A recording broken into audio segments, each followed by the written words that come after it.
इस वीडियो में हम प्रश्नावली 6B का क्वेश्चन नंबर 2 करेंगे। चैनल को आप ज़रूर सब्सक्राइब करें। क्वेश्चन नंबर 2 है और इसमें ये 4 पार्ट्स हैं और इनमें ए बी सी डी ई की वैल्यू फाइंड करनी है। जिस क्वेश्चन में किसी क्वेश्चन में ए बी सी फाइंड करना है, यहाँ पे ए बी सी डी, यहाँ पे ए बी सी डी ई है, इनकी वैल्यूज हमें फाइंड करनी है। ऑलराइट, तो जो बेसिक रूल्स हैं वो फॉलो होंगे, यानी आपको पता होना चाहिए संगत कोण क्या होते हैं, एकांतर अंतर कोण क्या होते हैं, सह अंतर कोणों का योग 180 होता है। ये सब आपको पता होना चाहिए। बीच बीच में मैं जैसे आएंगे उनको मेंशन करता रहूँगा। पहले क्वेश्चन से शुरू करते हैं, पहले पार्ट से। देखिए यहाँ पर क्या है कि ये जो लाइन है ये फिर ऐसे चली गई है और ऐसे फिर ऐसे। बेसिकली देखो, ये रेखा ये और ये तीनों आपस में समांतर हैं, ठीक है। तो अगर आप चाहो तो इसको आगे बढ़ा सकते हो ऐसे, ताकि थोड़ा आसान हो जाए। और अब आप नोटिस करेंगे कि यहाँ पे जो ये एंगल और ये एंगल हैं, ये आपस में कौन से एंगल हैं? ये अगर आप देखें तो ये लाइन है और ये लाइन है, तो ये दोनों समांतर रेखाएं हैं, पैरेलल लाइंस हैं। और ये तिर्यक रेखा है, ट्रांसवर्सल लाइन, तो ये दोनों एकांतर अंतःकोण हैं। तो एंगल ए जो है दैट इज 65 डिग्री। क्यों? ये दोनों बराबर क्यों होंगे? क्योंकि ये हैं एकांतर अंतःकोण, सिंपल। अब ये दोनों जो लाइंस हैं ये आपस में पैरेलल हैं, समांतर। और आप जानते हैं कि ये समांतर रेखा और ये तिर्यक रेखा है, तो तिर्यक रेखा के एक ही ओर के अंतःकोणों का योग 180 होता है। तो जो एंगल ए और एंगल बी है इनको प्लस करेंगे तो ये 180 डिग्री होगा, ठीक है। क्यों? क्योंकि सह अंतःकोणों का योग 180 होता है। सह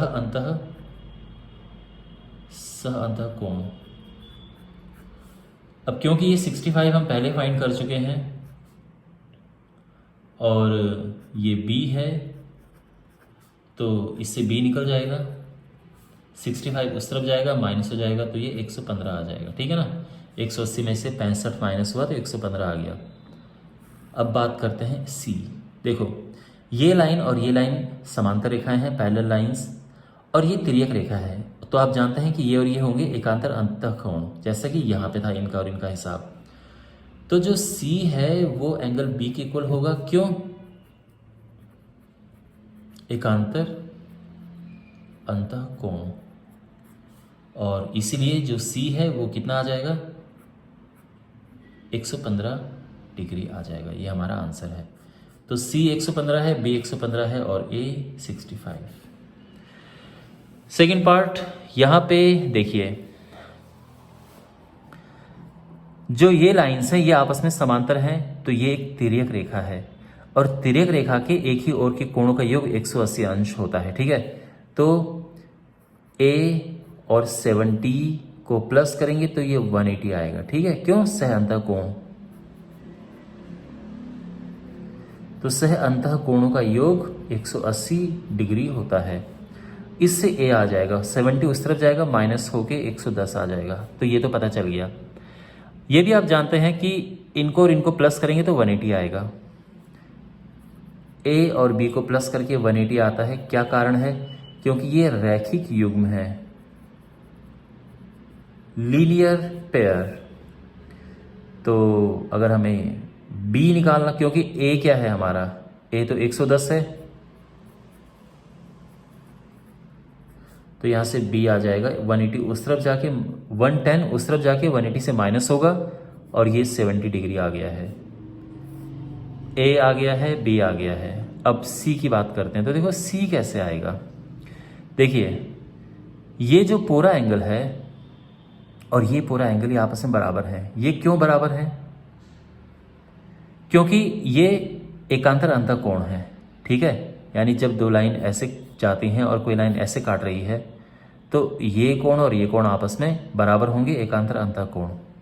तो ये पूरा एंगल क्या है?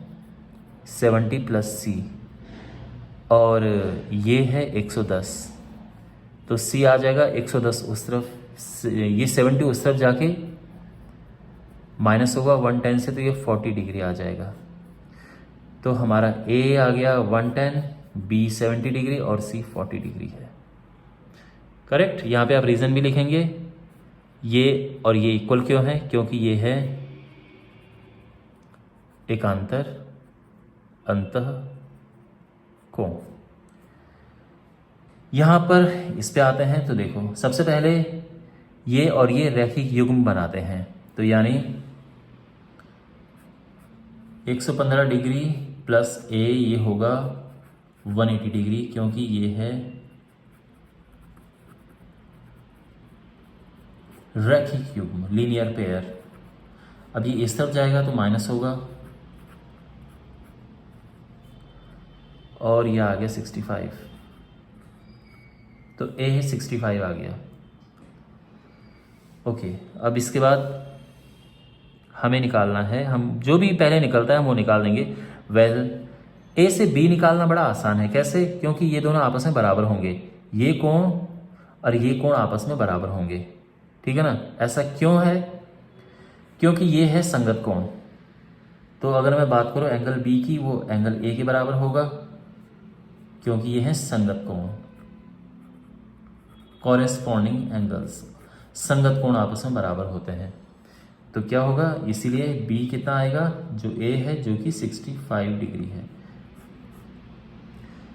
चलिए अब बात करते हैं सी की। बड़ा आसान है, क्योंकि ये और ये आपस में इक्वल होंगे, ठीक है ना। तो जो ये है वही ये है, और ऐसा क्यों? क्योंकि ये दोनों एकांतर अंतः कोण है। तो सी बराबर 60 डिग्री एकांतर अंतः कोण। अब बात करते हैं डी की। तो डी कैसे निकलेगा, देखो बड़ा आसान है वैसे। अगर हम ये तीनों एंगल को प्लस करें तो एक सीधी रेखा में बन रहे हैं ना। देखो ऐसा नहीं कि यही एक तरीका है निकालने के, बहुत सारे तरीके हो सकते हैं, लेकिन इस तरह से भी निकल सकता है, तो हम ये भी अप्लाई कर सकते हैं। अगर हम देखें तो डी प्लस बी प्लस 60, ये जो तीनों एंगल हैं इनको मिला के 180 आएगा, क्योंकि ये तीनों एंगल एक ही लाइन पे बने हैं।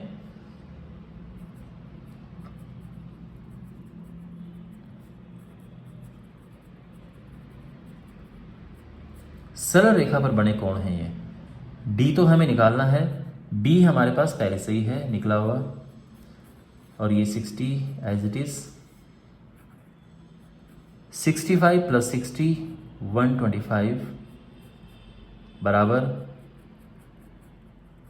180, और डी आ जाएगा 180 माइनस 125 दैट इज 55 डिग्री। तो ए आ गया हमारा, ये बी आ गया, और ये सी और ये डी। अब इस पे आते हैं, यहाँ हमें A B C D E find करना है। तो कैसे करेंगे, देखिए यहाँ पर ये रेखा और ये रेखा आपस में क्या है, समांतर है। ये रेखा और ये रेखा भी आपस में समांतर है। तो अगर मैं नाम दे दूं इसको, ये ए है, ये बी है, और ये सी है, और ये डी है, तो जो ए बी सी डी है ये एक समांतर चतुर्भुज बनेगा, ठीक है ना। तो अगर मैं बात करूं ए बी सी डी एक समांतर चतुर्भुज है। इसका रीजन क्या है, जब भी आमने सामने की भुजाएं समांतर होती हैं तो समांतर चतुर्भुज होता है। फॉर एग्जाम्पल, अगर मैं ये दो लाइन है आपस में समांतर है, मैंने दो लाइन ऐसे ड्रॉ कर दी, ये भी आपस में समांतर है, तो जो ये अंदर का फिगर बनेगा ये समांतर चतुर्भुज होते हैं। अब समांतर चतुर्भुज की कुछ बात होती है, इनके आमने सामने के एंगल आपस में बराबर होते हैं, ये और ये आपस में बराबर होंगे, ये एंगल इसके बराबर होगा, ये समांतर चतुर्भुज की क्वालिटी होती है।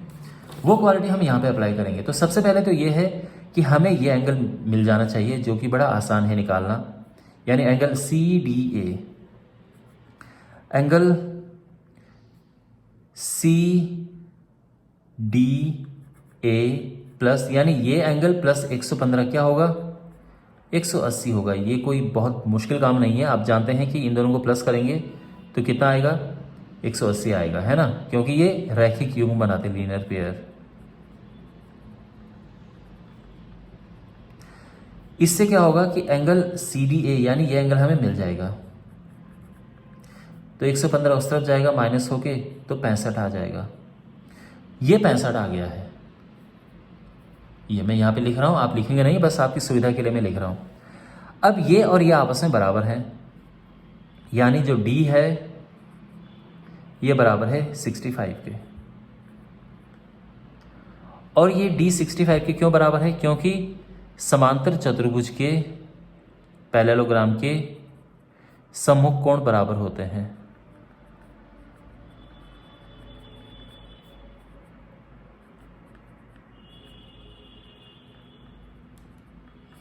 ठीक है ना, समांतर चतुर्भुज के आमने सामने के कोण बराबर होते हैं। तो ये तो मिल गया। अब ये मिल गया तो C भी आराम से मिल जाएगा, है ना भाई। D और C को अगर आप मिलाते हैं तो 180 आएगा, क्योंकि दोनों रैखिक युग्म बनाते हैं, एक ही रेखा पे हैं। D हमारे पास है 65 और C आ जाएगा 180 माइनस 65 यानी 115 डिग्री।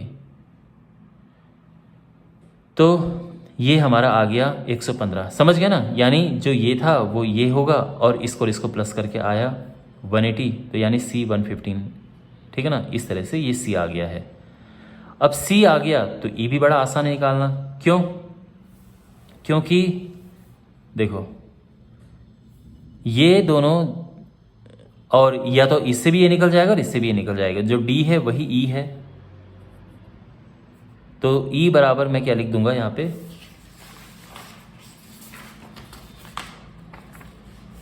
ठीक है। इसके आगे मैं यहाँ पे सॉल्व कर रहा हूँ। एंगल E बराबर है एंगल D, एकांतर अंतःकोण।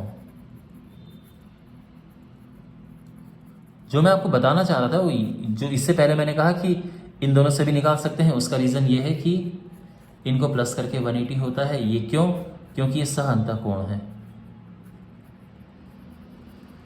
तो आपके पास दोनों तरीके हैं, जो आपको पसंद आएगा दोनों से। D हमारे पास कितना निकला हुआ है? 65, तो यहाँ से 65 आ जाएगा। और अगर आपको यहाँ से निकालना है तो C हमारे पास 115 निकला हुआ है, ये इस तरफ जाएगा तो ये भी 65 डिग्री आ जाएगा। तो ये आया 65, ठीक है ना। तो ये है। अब हमें निकालना है फाइनली, ये एक A निकालना है और B निकालना है। यहाँ पे आप नोटिस करेंगे कि जो A है और ये 65 है, ये दोनों आपस में इक्वल होंगे। क्यों इक्वल होंगे? क्योंकि ये शीर्षाभिमुख कोण है, यानी वर्टिकली ऑपोजिट एंगल्स हैं, तो ये दोनों इक्वल हो जाएंगे।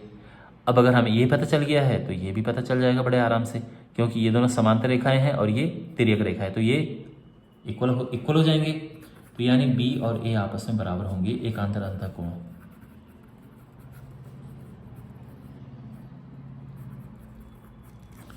और A है 65 तो B भी 65 होगा। तो आई होप आपको ये समझ आया होगा। और ऐसा नहीं कि इसका एक ही तरीका है करने का। अगर आपको बेसिक रूल्स पता है तो आप कोई भी तरीका अप्लाई करके इसका आंसर निकाल सकते हैं, बट रूल आपको सही फॉलो करने हैं।